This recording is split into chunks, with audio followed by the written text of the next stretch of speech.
उसी बाजार के ठीक बीचों बीच एक विशाल और पुराना बरगद का पेड़ खड़ा था। उसकी घनी और ठंडी छाया थके हारे लोगों के लिए किसी वरदान से कम नहीं थी। एक सुनहरी सुबह दो बेहद शरारती बंदर उस बाजार में टहलते हुए पहुंचे। दोनों ही बहुत जिज्ञासु थे।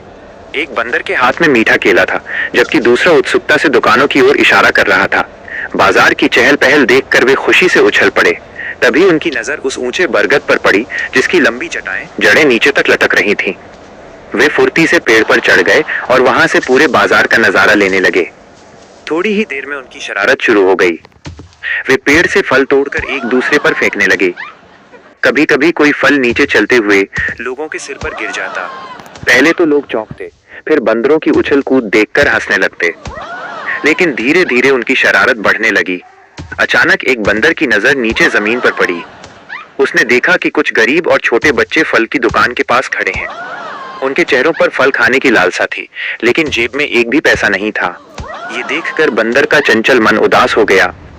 उसने तुरंत अपने साथी को रोका और इशारा किया कि अब शरारत का वक्त नहीं है। दोनों बंदरों ने मिलकर पेड़ के सबसे मीठे और अच्छे फल तोड़े और धीरे धीरे उन्हें नीचे उन बच्चों की ओर बढ़ाने लगे। बच्चों ने जब हाथ में फल पाए तो उनकी आंखों में चमक और चेहरे पर प्यारी सी मुस्कान आ गई। बाजार के लोग जो अब तक बंदरों को शरारती समझ रहे थे, ये अद्भुत दृश्य देखकर दंग रह गए और मुस्कुराने लगे।